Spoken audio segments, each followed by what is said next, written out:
Hi there, I'm Christy Wilhelmy from Garden Nerd. Let's talk drip irrigation. There have been a new slew of gardeners since COVID-19 started, and a lot of people are starting in containers. So drip irrigation is one of those things that can help relieve some of the pressure of having to look after your plants every single day, especially when it's hot. One of the other benefits of drip irrigation is, well, the main benefit, of course, is that drip irrigation puts water right where the plants need it. You don't lose anything to evaporation. It's right at the soil level. Did you know you could lose anywhere between 50 to 90% of your water by watering overhead? And if you're in a drought location like we are here in Los Angeles, that is not wise. So here is a primer on how to do drip irrigation on your own. I'm standing here in front of my waning container garden that had mostly tomatoes, but it also has some artichokes and herbs and some other things going crazy in here.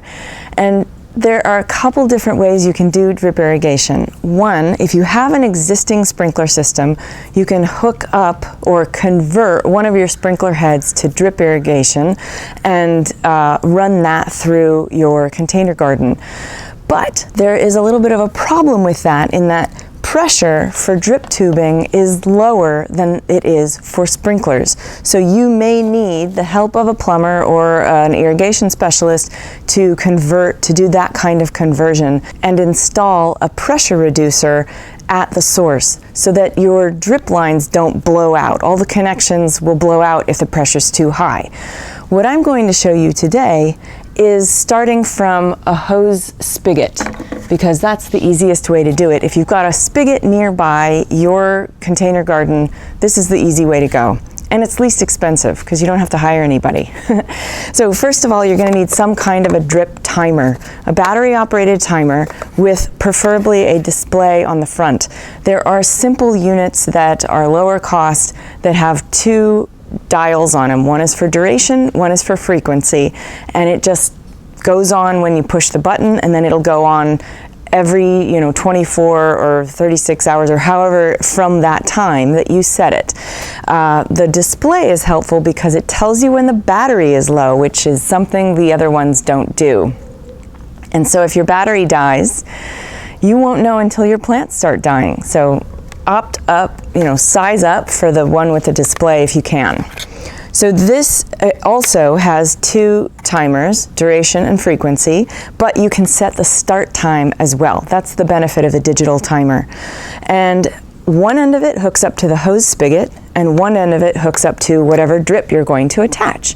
So let's start there. We're going to go along the process. From the hose spigot, which you can see ours is attached to a hose spigot underneath our blackberry bush over here, the first thing you're going to want to do is wrap every connection with plumber's tape, because leaks don't help save water.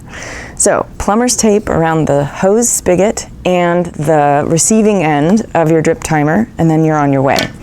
Next, you can do a couple of different approaches. Think of drip irrigation like Legos. You just piece it together however you want. As long as you have the right connectors and tubing and end caps, you're good.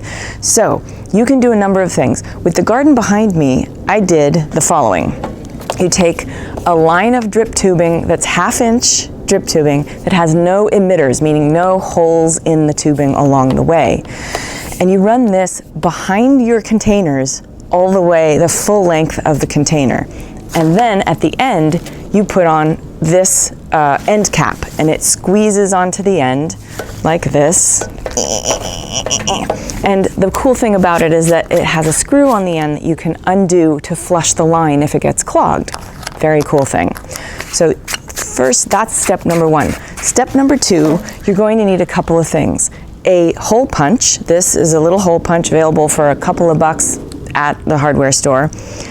Barbed connectors like this one, or T connectors, which have the 3 posts, 3 openings, and goof plugs. Goof plugs, and I'm not making that up, that is what they're called. These goof plugs go on the end of 1/4 inch tubing to close off the end.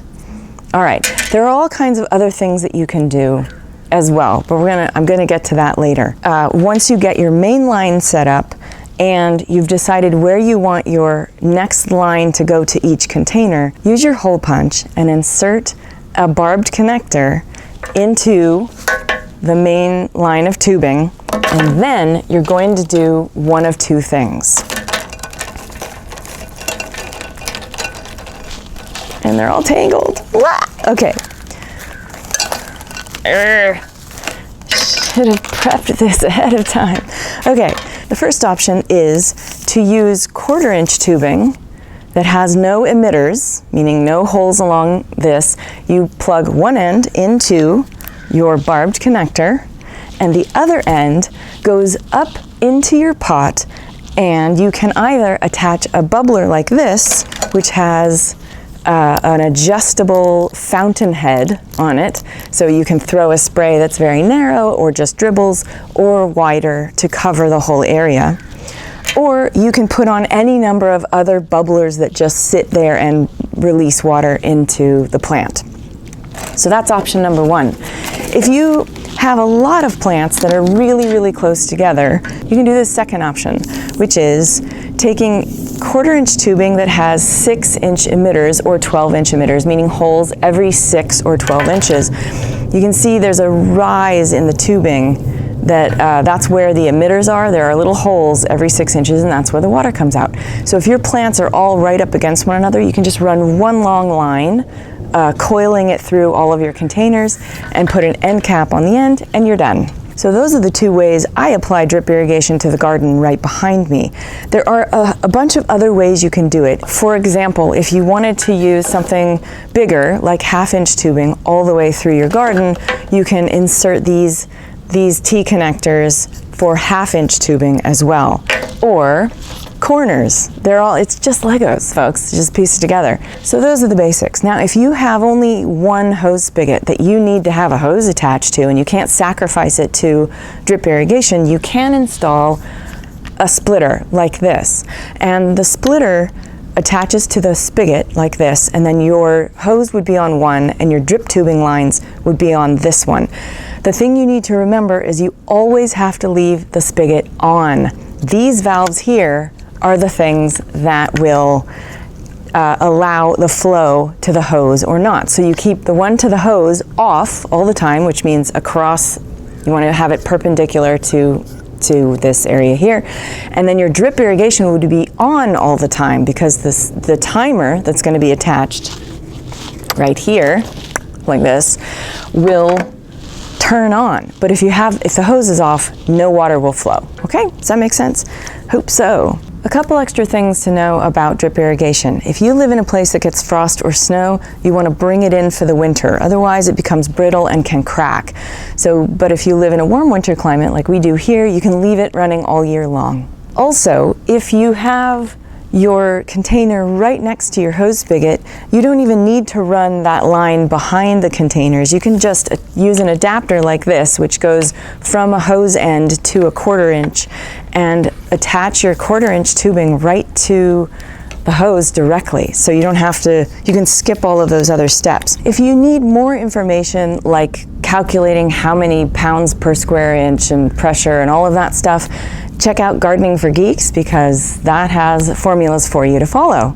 If you like this video, share it with your friends, and don't forget to subscribe, and consider becoming a Patreon subscriber to get behind the scenes goodies and help support the free stuff that we do here at GardenNerd.com. Happy gardening!